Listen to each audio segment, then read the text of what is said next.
Bonjour, alors je refais un petit retour sur la classe virtuelle du 14 de manière à laisser donc une trace pour les personnes qui n'ont pas pu s'y connecter. Alors nous avons pu discuter de trois points. Le premier point c'était les enjeux de l'apprentissage à distance. Le second point c'est l'enjeu du module 1. Et enfin, dernier point, la présentation de l'activité de la semaine. Voilà une petite carte où j'ai représenté la localisation de chacun d'entre vous. Alors la formation préparation soigneur animalier repose en fait sur un dispositif donc de e-learning qui comprend une plateforme sur laquelle on retrouve des forums, des ressources, des activités, activités individuelles ou activités collectives. Une classe virtuelle donc que nous avons prévu les mercredis soirs de 20h à 21h. Et enfin, bien entendu, la possibilité de communiquer entre vous et puis également de m'envoyer des messages par email. Alors, durant la classe virtuelle du 14 novembre, je vous ai posé la question de savoir quel était le terminal que vous utilisiez le plus souvent. Donc, à une grande majorité, il s'agit de l'ordinateur. Pour une personne, c'était ordinateur et également smartphone. Donc, pourquoi cette question? C'est par rapport aux ressources que je génère continuellement. Donc ce seront des ressources qui seront surtout axées pour une consultation sur PC.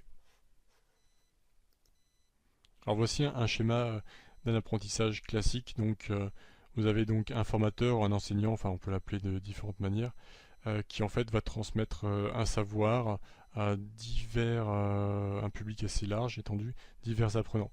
Donc c'est ce qu'on retrouve à tous les niveaux depuis l'école maternelle jusqu'à l'université. Et ce n'est pas le schéma que nous allons adopter ici.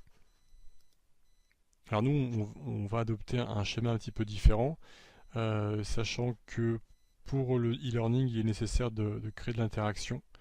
Et pour ce faire, donc, vous serez amené via les activités à communiquer entre vous, à collaborer les uns avec les autres, et puis également échanger avec moi. Donc bien entendu, je vous donnerai des ressources, je vous guiderai dans l'acquisition de connaissances, mais vous serez moteur de votre formation. Donc vous ne serez pas passif, vous serez actif. Alors une question que je vous ai également posée durant cette classe virtuelle, je voulais savoir ce que vous pensiez de la plateforme depuis quelques jours. Donc vous êtes tous connectés maintenant et donc j'ai eu quelques informations. Apparemment ça se passe plutôt bien. Toutefois, je constate que pour certains d'entre vous, il était difficile de vous connecter, pardon. Donc ça me fait penser qu'il est nécessaire, je pense, de mettre différents tutorats ou du moins d'être plus clair sur l'utilisation des différents outils. Donc l'apprentissage à distance nécessite que vous soyez motivé. Pour garder votre motivation, vous devez apporter vous-même des solutions, c'est-à-dire d'être régulier. Donc je vous conseille de vous connecter au moins 3 fois par semaine à la plateforme. Donc la première fois le lundi pour prendre connaissance des activités ou des ressources de la semaine. Le mercredi ensuite pour participer à la classe virtuelle. Donc mercredi soir à 20h, de 20h à 21h. Et enfin donc revenir le jeudi, vendredi ou samedi, enfin pour participer à l'activité l'activité de la semaine. Enfin, n'hésitez pas donc à communiquer les uns avec les autres de manière à pouvoir générer l'interaction. Donc ça c'est important pour que vous soyez motivé. Alors mes solutions pour que vous puissiez rester motivé, déjà c'est de vous contacter lorsque vous êtes absent trop longtemps de la plateforme. Je peux le détecter au niveau du logiciel Moodle. Donc lorsque vous n'êtes pas présent pendant quelques jours, je vous enverrai un email pour savoir ce qui se passe, si vous avez un problème technique ou si vous avez décroché. Donc également, j'ai pour vous motiver la possibilité de créer des ressources attractives, attirantes. Donc là, je mets tout ce qu'il faut pour trancher avec un apprentissage à distance classique. Et enfin, je suis actif au niveau des encouragements. Je n'hésiterai pas à interagir avec vous, à vous remercier pour vos efforts, à vous encourager. Enfin, l'apprentissage à distance, pour qu'il soit efficace, il faut l'appliquer. Donc, le module 1, ça va donc clairement vous mettre à l'action. On ne va pas simplement apprendre, mais on va appliquer pratiquement en direct ce que l'on va traiter ici. Donc passons aux enjeux du module 1. Donc déjà c'est d'acquérir des connaissances, mais comme je le disais durant la classe virtuelle, finalement vous n'avez pas besoin de moi pour ça. Il existe beaucoup de ressources sur Internet et vous pouvez apprendre beaucoup de choses sur Google, sur YouTube et autres plateformes. Néanmoins, il faut pouvoir filtrer, sélectionner ses connaissances et donc moi par rapport à mon expérience, je peux vous garantir un contenu de qualité. Deuxième point, alimenter une réflexion sur votre choix professionnel. Donc c'est l'atout principal du module, sa mission en fait, c'est de faire en sorte que vous soyez sûr de votre choix. Devenir soigneur animalier, c'est un très bon projet, mais c'est bien d'être sûr de soi parce que vous allez partir donc en principe sur des études. Suite à ce module, si tout se passe bien et je souhaite, vous allez rentrer en école de soigneur. Donc c'est au moins, vous partez sur au moins une année d'études. Si par hasard ça vous convient pas par la suite, c'est dommage. Donc le but de ce module 1, c'est vraiment d'alimenter une réflexion personnelle. Enfin, dernier point, rédiger un ou plusieurs dossiers de candidature. Donc c'est ce qui va permettre de passer à l'application. Donc bientôt, dans les prochaines semaines, on va avoir des ateliers. Vous allez pouvoir apprendre ou réapprendre à constituer un dossier de candidature et à cibler ces candidatures voilà, pour tel emploi, tel stage, telle formation. Donc durant cette première semaine, la plupart d'entre vous ont déjà réalisé les premières activités, donc ils ont exprimé leur idée du métier de soigneur animalier. Donc je remercie ceux qui ont déjà donné leurs idées. C'est très riche hein, ce que vous avez pu mettre, donc félicitations pour la plupart d'entre vous, l'idée est très claire, donc c'est rassurant. Euh, Autre chose, donc vous avez également écouté l'avis des soigneurs animaliers. Donc j'ai mis sur une activité des liens vers des vidéos YouTube, donc une sélection de vidéos qui donne en fait donc la parole aux soigneurs animaliers actuellement en activité. Donc hop. Donc maintenant, on a discuté, je voulais savoir donc ce que vous pensiez de ces interviews, donc les personnes présentes sur la classe virtuelle, ou dans la classe virtuelle disaient que c'était intéressant, donc je vous invite à les consulter si ce n'est pas le cas, puis également continuer les recherches sur Internet pour avoir différents retours d'expérience. Et donc oui, cette semaine n'est pas finie, on va donc aborder l'exercice le plus important. En fait, donc, après avoir exprimé votre idée, après avoir écouté les idées des soigneurs animaliers, donc leur avis sur leur métier, maintenant vous allez donc faire un exercice un peu particulier, c'est que vous allez donc vous mettre à la place d'un recruteur ou d'un responsable d'établissement, donc et définir le besoin d'une structure, le besoin lorsqu'il s'agit de recruter un soigneur animalier.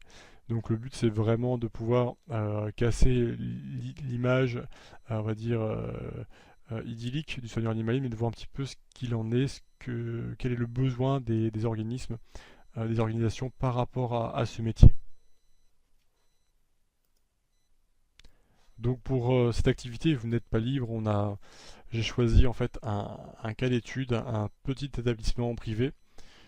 Pas n'importe lequel, en fait, c'est la copie conforme de l'établissement dans lequel je travaille depuis 14 ans, donc je le connais assez bien.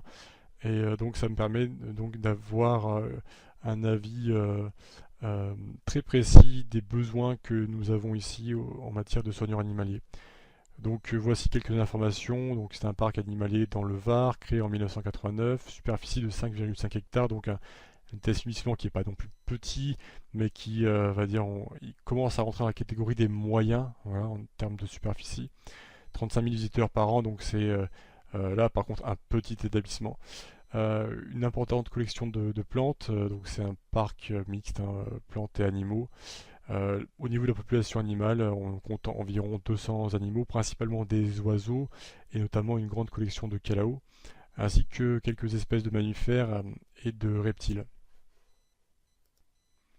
Alors l'établissement compte 6 personnes, 4 soigneurs animaliers, donc ça c'est l'équipe animalière, et 2 administratifs, auxquels il faut rajouter, ça je ne l'ai pas mis sur cette diapo, 2 personnes à mi-temps durant la saison estivale qui vont travailler donc à l'accueil. Donc ça ne rentre pas du tout en compte dans le travail que vous allez effectuer. Donc voici l'organigramme simplifié. J'en ai créé un autre dans le document qui est sur la plateforme, qui est plus précis, hein. Voilà, donc ça c'est vraiment simplifié, mais on voit les 3 niveaux qui apparaissent également dans votre document. Alors je reviens donc sur l'exercice. On part donc d'une hypothèse, le budget de l'établissement augmente, donc une bonne nouvelle, et ça va permettre de créer un nouveau poste à temps plein, un CDI. Donc vous êtes en charge de rédiger l'offre d'emploi. Alors pour vous aider, informez-vous sur les offres d'emploi type que vous trouverez sur Internet. Étudiez également les offres d'emploi en France ou à l'étranger. Pour cela, il suffit d'aller sur des sites comme la FDPZ pour les parcs zoologiques français, le HASA pour les parcs européens, ou même sur Indeed ou le site du Pôle emploi, vous trouverez des informations. Enfin, donc le document que j'ai rédigé et placé sur la plateforme contient beaucoup de ressources. Je vous invite à le lire, à étudier de manière à vraiment pouvoir cerner le besoin de l'entreprise et donc d'être en mesure de rédiger cette offre d'emploi. Donc en faisant ce travail d'analyse, vous aurez, je pense, vous allez ressentir un petit peu quel est le besoin d'une entreprise, hein. Voilà. Alors les règles du jeu, vous pouvez travailler seul ou par deux pour le rendu, hein, le rendu de l'offre d'emploi que vous déposerez sur la plateforme ou que vous m'enverrez. Donc si vous travaillez par deux, ou même si vous travaillez seul, sur l'offre d'emploi, mettez bien votre nom, hein, comme ça que je ne me trompe pas, même si la plateforme peut le détecter. On ne sait jamais, notamment si vous êtes deux, comme ça c'est plus facile pour moi. Donc vous devez vous baser sur le cas d'étude, c'est important, restez bien sur le petit établissement privé, ne sortez pas de ce cas parce que sinon le travail d'analyse sera biaisé, sera difficile. Donc je sais que je vous demande de sortir de votre zone de confort et c'est bien le but, hein. C'est de vous forcer à vous mettre à la place d'une autre personne et donc voir un petit peu comment cette autre personne peut voir le métier de soigneur animalier.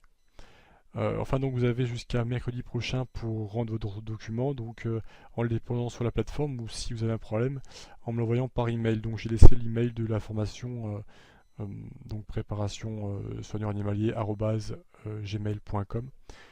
Et donc voilà, à ce niveau-là, c'est assez simple. N'hésitez pas à me contacter si vous avez quoi que ce soit, si vous avez un problème. Donc, bien entendu, je n'ai pas marqué sur cette diapositive, mais j'insiste, hein, c'est important pour vous d'interagir. Il n'y a pas de concours, il n'y a pas de notes derrière tout ça, donc n'hésitez pas à échanger des idées. J'ai créé un outil de wiki qui permet à tout le monde de pouvoir travailler sur le même document, donc faire un document, une trame, l'alimenter, faire une sorte de brouillon collectif, laisser des idées. Donc ça vous permet de communiquer. Il y a également le forum technique qui permet de communiquer donc vos problèmes, d'appeler à l'aide, hein, donc de m'appeler moi à l'aide ou bien d'autres personnes qui pourraient vous aider volontiers. Alors donc pour les questions et les remarques qui ont été posées durant la classe virtuelle, apparemment c'est assez positif, hein, donc je suis content. Par contre, j'ai pas les remarques et les questions de tout le monde. N'hésitez pas à les déposer sur le forum ou à me faire remonter vos informations par email. Alors je vous remercie pour votre attention et je vous souhaite bon courage.